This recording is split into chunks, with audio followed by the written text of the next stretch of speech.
Hi, and thanks for joining me.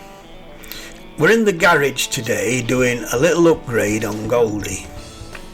Now, one thing on this bike that I thought could have been better was the positioning of the speedo and rev counter. Right from the very first sit on one, I did think they were positioned at the wrong angle for the rider to view correctly. They're laid down a bit too flat and the faces look up to the sky. I've had Goldie for a year now. I picked her up on 1st of March 2023 and to be honest, it's not bothered me throughout all this time.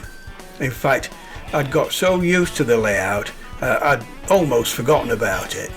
Recently though, I saw a mention on Facebook of someone who just fitted a repositioning kit and thought, that's just what's needed. There's a few aftermarket bits and pieces coming available now that there's more of the new BSA Goldstars about, and More Speed Racing recently introduced a few items. Amongst other things, they do an exhaust system that does away with the catalytic converter and a relocation kit for the speedo and rev counter. The latter's what interested me, and that's what I'm going to be fitting here. It's not cheap at £160, but looked pretty good on the website, so I ordered one. Delivery was extremely quick and it arrived in a couple of days. Let's look at just what you get for your money. There's a sheet of illustrated instructions.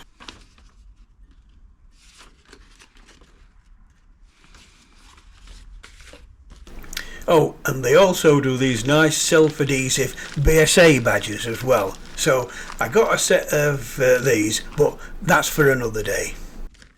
Everything came very well packed, so top marks for that. This is the main mounting bracket, and this is the bit that actually does the repositioning. It's beautifully made and powder coated black.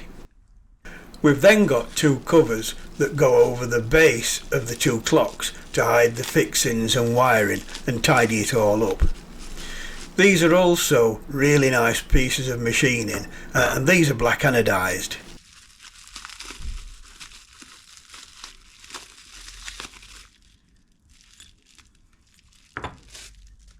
Lastly, there's a bag of replacement stainless screws. To show just how much the gauges are going to move, here's the original bracket on the right. You can see it's perfectly flat, and the new one's on the left. As you can see, not only does it tilt them up at around 15 degrees, but it moves them up and forward slightly as well. The instructions are clear, and it looks like a reasonably quick job as there's only 8 screws involved. Let's get stuck in and see how it goes. The first thing to say is, although it is very straightforward, some of the screws are a little fiddly to get to. The ones we're dealing with are all up underneath the clocks and the top yoke, and the headlamp and all the wiring and cables sit below it, getting in the way.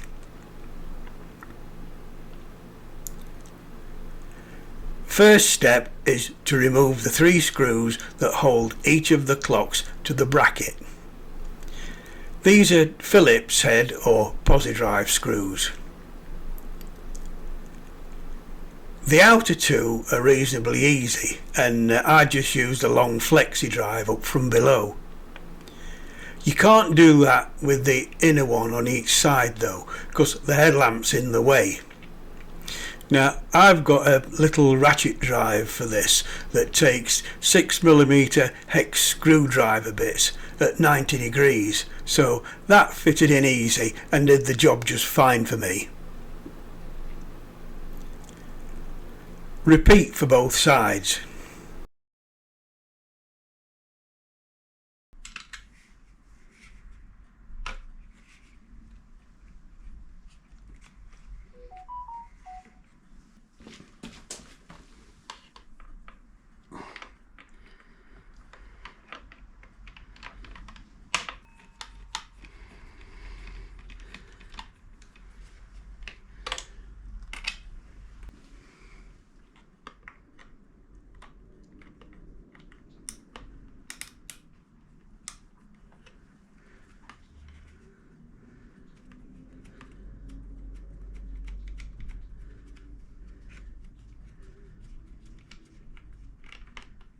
I had an extra bracket on the base of mine that holds a clock, so just disregard that.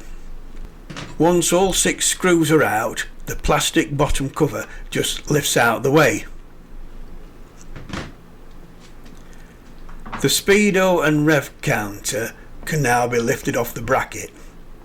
There's a little round lug on the bottom of each that locates in a hole in the mounting bracket.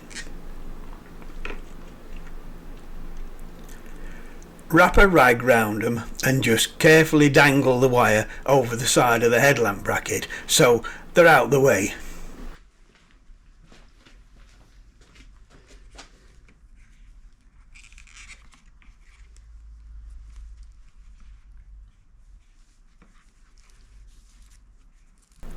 The next step's probably the fiddliest bit, because you've got to remove 2 M6 hexagon socket screws from up underneath the top yoke. This needs a 5mm hexagon drive or Allen key. These 2 screws also hold the ignition barrel stroke steering lock in place, as the mounting bracket is sandwiched between the bottom of the yoke and the ignition switch mounting lugs. Again, the headlamp and wiring makes it a little bit awkward. I tried it with both an Allen key and my flexible drive from the bottom and got them out okay, but the wiring prevents you from getting straight onto the screws, and particularly with the right hand one, you're coming into it at a bit of an angle. With both screws removed, the original bracket just lifts out. Once again, seeing the 2 together illustrates the difference between the old and the new. The new bracket now goes back in the gap left by the old one. Feed the original screws up through the holes in both the ignition switch and the mounting bracket, and screw them into the threaded holes in the bottom of the top yoke. Now this I found the most fiddly bit. There isn't enough space to get your hand in, so I did it by feeding each screw up on the end of the flexible drive with one hand, whilst moving the bracket to get the holes lined up with the other. Just be careful here though, because as I mentioned earlier, you can't get straight onto the holes, so the screws on the end of the extension are wanting to feed in at a slight angle. You need to hold them straight as you start screwing them into the holes, or you could risk cross-threading. I'm probably making it sound more difficult than it actually is, but I know that not everybody is mechanically minded, so forewarned is forearmed. I've had a lifetime's experience doing stuff like this and know just what can go wrong if you rush or try to force things. I managed okay following the instructions, but with the above in mind, I thought I'd just try something that isn't mentioned to see if it would make it easier for folk, and I think it does. By removing the 2 headlamp bolts, that's one each side, you can simply drop the headlamp down out of the way and get plenty of room to work on those 2 awkward mounting screws.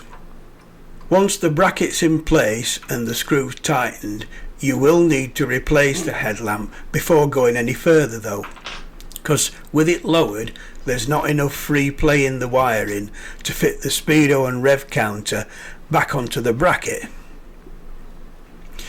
May help you out though if you're struggling here. Don't forget that you'll have to reset the headlamp position so it's pointing at the right height.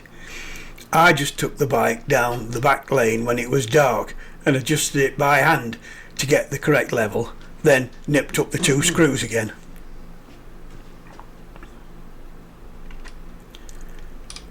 Once you're happy that the 2 brackets installed okay and the screws tightened, we can refit the 2 clocks.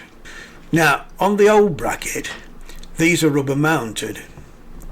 There's 3 rubber grommets for each one, with a steel top hat bush that fits up through the middle of them.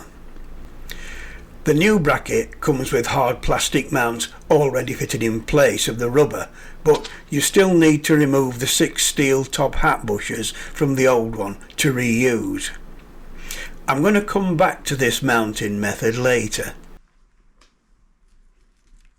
Doing one side at a time, carefully lift the clock over from the front of the mount and sit it in place, making sure the locating lug sits in the hole on the bracket.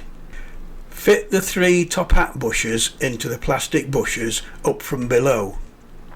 These are a bit loose and do tend to drop back out if you're not careful, so a dab of grease on each one will just hold it in place. Then take one of the bottom covers and offer it up from below. Make sure the cutout's in the right place at the rear and clears the wiring as it passes out underneath the bracket. Put the 3 M5 stainless socket cap screws up, making sure all the mounting bushes and top hats stay in place as you screw them into the threaded holes in the clock bases. Double check that the wiring's positioned okay out the rear of each bottom cover and that it isn't trapped anywhere, then nip up the 6 screws. You'll need a 4mm Allen key for this.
That's it, job done.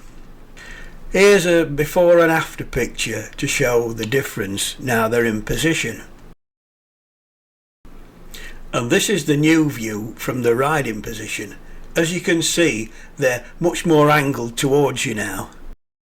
Overall, the job is very straightforward. Just a bit fiddly getting to some of the screws, but shouldn't take longer than about 30 minutes. The parts are beautifully made and finished and all fitted perfectly. The end result for me is a good improvement over the original layout. As a postscript, I wanted to just revisit the bushes. Now, on the original brackets, the 2 clocks are rubber mounted. The 6 fixing screws pass through steel top hat bushes that sit in rubber grommets. On the new bracket, bushes are supplied that are machined from a hard nylon or plastic material, so the clocks are rigidly mounted. I pondered over this for a while and at first decided to fit them as per the instructions. By the following day though, the engineer in me had decided he wasn't 100% happy with this setup. Now, I'm sure the new mountings are fine and will work well. However, my thinking went along the line of BSA rubber mounted them for a reason, probably to damp out vibration, so can I use the original bushes and do likewise? It was literally a 5-minute job to remove the clocks and bracket again and have a good look at it. The new and old brackets are practically the same thickness of material. The big difference is that the original one has 20mm diameter by 3mm deep counter bores or sockets on the underside of each of the 6 clock mounting holes, but the new one doesn't. A bit of quick measuring showed that there didn't seem to be any reason why these counter bores couldn't be added, and that would then allow the reuse of the original rubber mounts. Now, probably unlike many of you watching, I'm lucky that my background's in engineering and I've got a vertical mill in my workshop, so producing the required sockets wasn't a problem.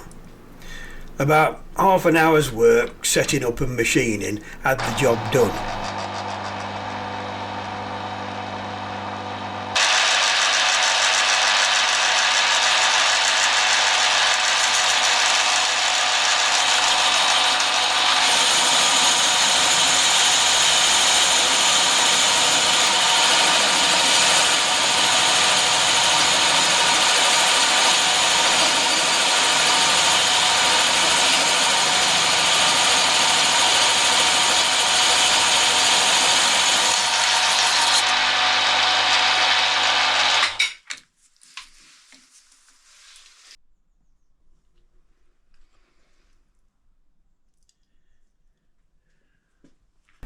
Here's the new bracket on the left and the old one on the right. And this is the new one with the original mounts fitted.